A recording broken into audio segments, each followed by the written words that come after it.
In 1914, a broke Swedish immigrant who couldn't sell a single car decided to drive it himself instead, and accidentally built the largest transportation network in American history. At its peak, Greyhound controlled 85% of all intercity bus travel in the United States, moving 250,000 passengers every single day. Then, in the span of a few decades, it collapsed so completely that the company eventually sold for less than the cost of a single Manhattan skyscraper. So what actually happened, and who's responsible? Join us as we uncover the full story about the bus empire that once owned America. Chapter 1. The Man Who Couldn't Sell a Car. Carl Eric Wickman wasn't supposed to change anything. He came to America from Sweden in 1905 at 18 years old, arriving with almost nothing, speaking limited English, knowing nobody, and landed in the iron ore mines of Hibbing, Minnesota, where he drilled rock for nearly a decade until the mine decided it didn't need him anymore. So he pivoted, the way broke men with nothing to lose often do. He scraped together enough money to take on a Hupmobile dealership, a 7-passenger car, brand new, sitting in a showroom in a town full of underpaid miners who couldn't afford groceries, let alone an automobile. He didn't sell one. Not a single car, not to anyone. Most people in that position pack up and move on. Wickman looked at the unsold car sitting in that showroom and made a decision that would end up connecting an entire nation. He got behind the wheel himself. Hibbing sat about 2 miles from a neighboring mining community called Alice, and between the two towns there was no rail service, no bus service, just frozen dirt roads and hundreds of workers who needed to move back and forth shift after shift. What was missing wasn't technology or infrastructure. It was simply someone willing to fill the need. Wickman filled it. 15 cents a ride, point to point, running a schedule that miners could count on. On his very first run, he crammed somewhere between 15 and 18 men into a vehicle built for 7. He made $2.25. In 1914, that was a small fortune for 2 miles of driving. And then he did it again the next day. And the day after that. By the end of his first week, Wickman was making more money per day than he'd ever made swinging a pickaxe. He wasn't lucky. He was paying attention to a problem that everyone around him had simply accepted as a fact of life. That gap between Hibbing and Alice, 2 miles of frozen road that nobody had bothered to address, was the crack in the wall that the entire empire would eventually be built through. And the idea that nobody had ever tried this before, in a country full of people who needed exactly this, says everything about how empires actually get built. Chapter 2. How you build an empire without fighting anyone. By the end of that first year, the operation had turned a profit of $8,000. Within 4 years, Wickman had grown the fleet to 18 buses and was pulling in $40,000 in annual profit at a time when most working Americans were lucky to see $1,000 a year. What made his expansion so rapid wasn't just hustle. It was a strategy that almost nobody in transportation had used before. When Wickman ran into a competitor, Ralph Bogan, who was running a similar service between Hibbing and Duluth, he didn't try to bury him. He invited him in. The two merged in 1915, forming what became the Mesaba Transportation Company, and that instinct to absorb rather than fight would define how Greyhound grew for the next 2 decades. Every time a rival appeared on the map, Wickman's first instinct wasn't to undercut them or outlast them. It was to figure out whether they could be brought inside the tent instead. That approach, cooperative rather than combative, is a big part of why the network grew as fast as it did. You can't build a national transportation company by winning one fight at a time. You build it by making more friends than enemies. Through the late teens and into the 1920s, Wickman kept doing it. Every independent bus operator he encountered became either a partner or an acquisition. By 1922, he had joined forces with Orville Caesar of Superior White Bus Lines. By 1925, the Great Northern Railroad itself came into the picture, not to compete with Wickman, but to back him, pouring $2.5 million into what was now a real intercity network. The railroad understood something that most people in 1925 didn't. The bus wasn't the enemy of long-distance travel. It was the last mile. It went where trains couldn't. But everything changed in 1926, with the arrival of the name that would outlast everything else. The story goes that a driver named Ed Stone caught a glimpse of one of the company's gray coaches reflected in a storefront window somewhere in Wisconsin. He said it looked like a Greyhound, lean, low, built for speed. The name stuck. By 1926, the Greyhound name was official. By 1927, coaches were running transcontinental routes from California to New York. By 1929, the company had rebranded entirely as the Greyhound Corporation, added the now iconic running dog to its logo, and was carrying 3 million passengers a year across 30,000 route miles on 2,000 buses. Within 15 years of that first run between Hibbing and Alice, Carl Wickman had built the backbone of a national transportation system from nothing.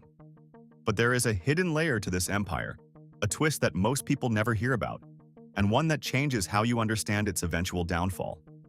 Chapter 3. The Empire Behind the Empire. For most of its history, Greyhound didn't actually build its own buses.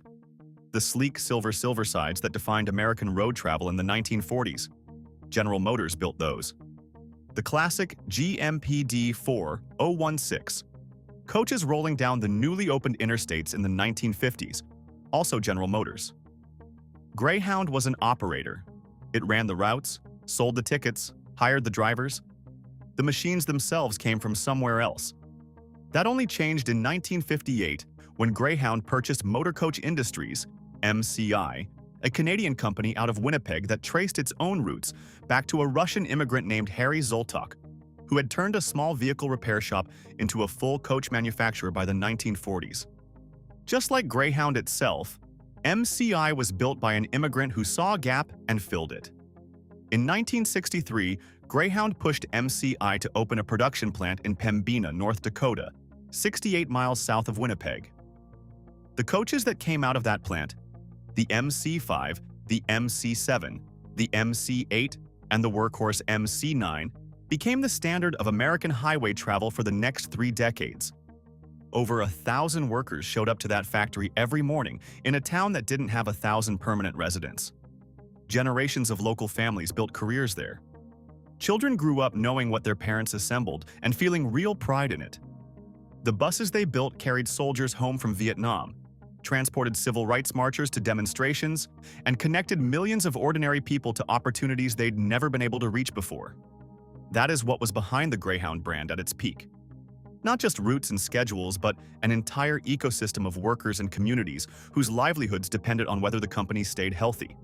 And for a long time, it did. The question is, what happened when it stopped? Chapter 4. The Golden Dog. By the 1950s, Greyhound was everywhere.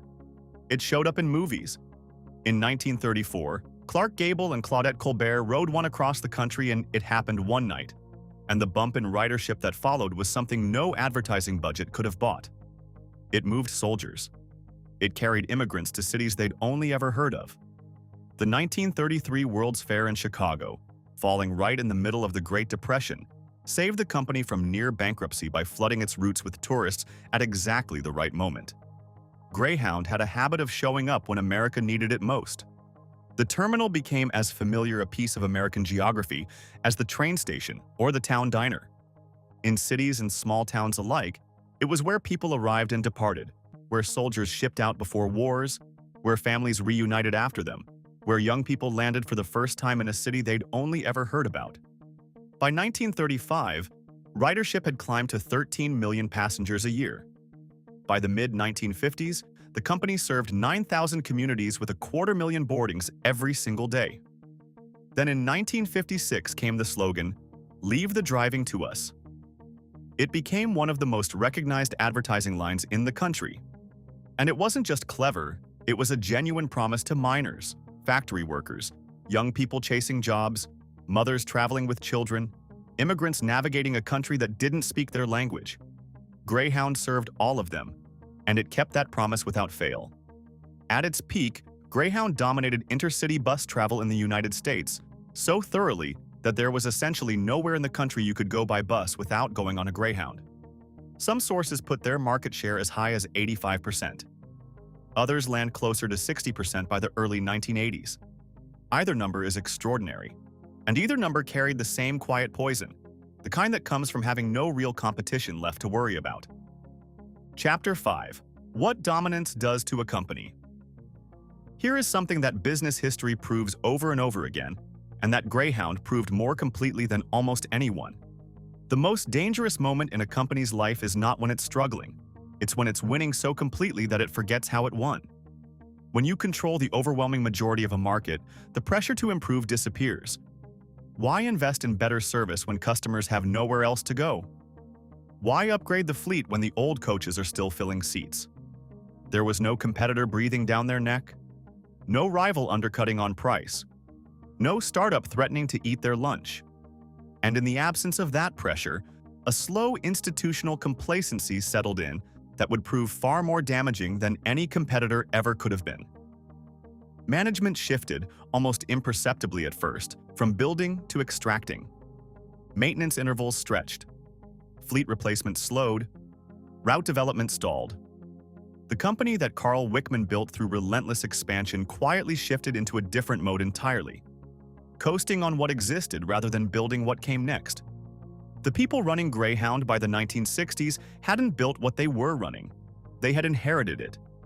And there is a particular blindness that comes with inheriting something great. A tendency to assume the greatness is structural rather than earned, permanent rather than the product of constant effort. Meanwhile, the Federal Aid Highway Act of 1956 had authorized 40,000 miles of new interstate highway. In 1945, there were 26 million registered vehicles in the United States. By 1960, there were 62 million. The passengers who had once had no real alternative to a Greyhound were buying used Chevrolets and Fords and driving themselves wherever Greyhound used to take them. A company paying close attention would have felt that shift and responded with urgency. Lower fares, a better experience, new reasons to choose the bus. Greyhound felt the shift and mostly looked away. And by the time they looked back, the ground had moved considerably further than anyone in management was willing to admit. Then came 1978 and the Airline Deregulation Act. Fierce competition among carriers drove fares down fast. By the early 1980s, you could fly from New York to Chicago for roughly $14 more than a bus ticket. For $14, you got to be home the same day instead of sleeping upright for 24 hours next to a broken bathroom. The math stopped making sense. And be home the same day instead of sleeping upright through the night. For a lot of people, that math stopped making sense. Ridership started sliding. Greyhound's management knew it. What they did next is the part that turned a decline into a disaster. Chapter 6. The strike that broke everything. In 1983, Greyhound came to its unionized workforce with a demand: accept wage and benefit cuts of up to 25%. The company framed it as a matter of survival, pointing to cheaper airfares and sliding ridership as proof they had no choice. The workers looked at the actual ledger and didn't buy it because the numbers told a completely different story.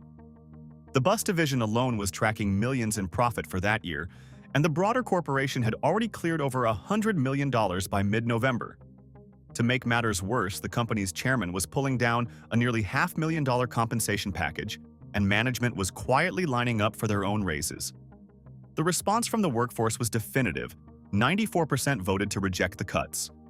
Even the union negotiators urged a no vote. When 9 out of 10 workers say no, that is not a negotiating position. That is a wall. What followed was 47 days of one of the ugliest labor battles the transportation industry had seen in years. Replacement workers were brought in. Buses were sabotaged. Picket lines turned violent. Ray Phillips, a union driver from an Ohio local, was run down and killed on a Zanesville picket line by a replacement driver whose instructor allegedly urged him on. The National Guard was activated in multiple states. More than 100 strikers were arrested in a single week of protests that stretched from Boston to San Francisco. When it finally ended in December 1983, the workers had accepted a 15% cut in wages and benefits, and Greyhound had absorbed $25 million in lost revenues. But the most expensive thing lost during those 47 days wasn't money. It was trust. Passengers who had depended on Greyhound, not because they loved it, but because it was there, discovered during the strike that they could make other arrangements.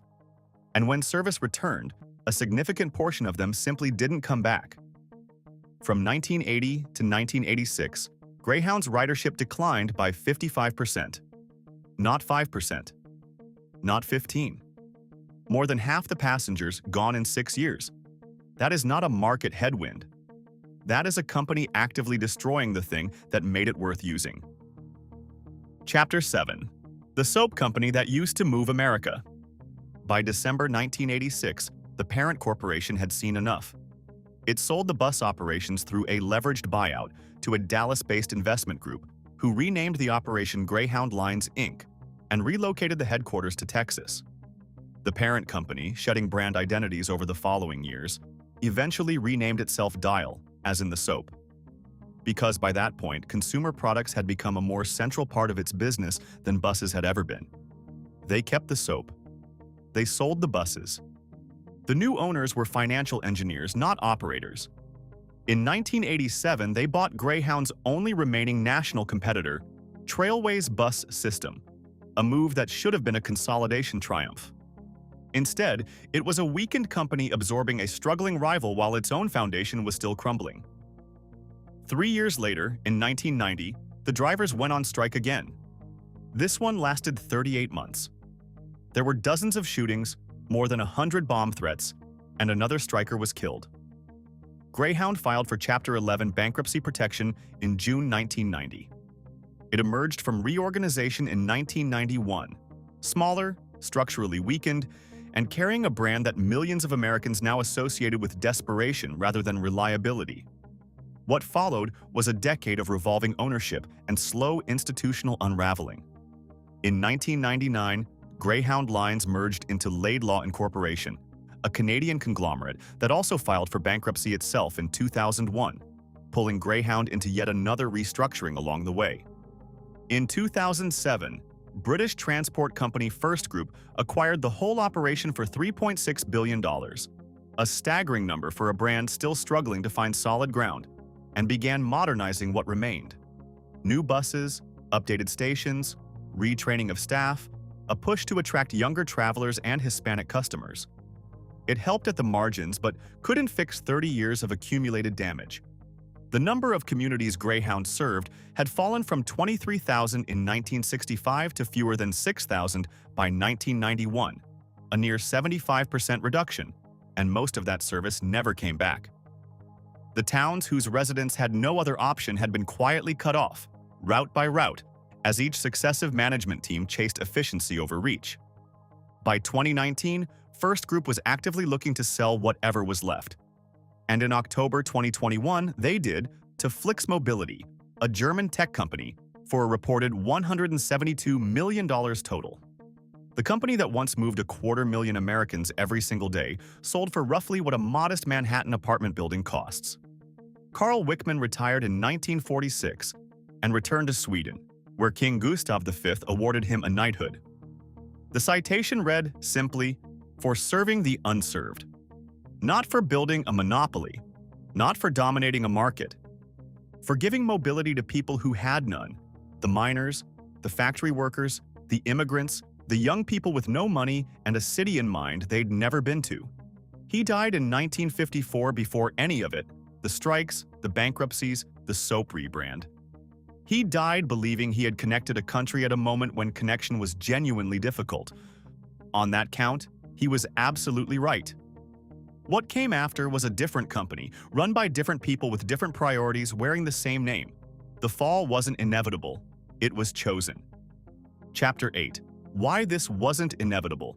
The version of this story that people tell most often says Greyhound was killed by cars, cheap airlines, and the interstate highway system, forces too big for any company to survive.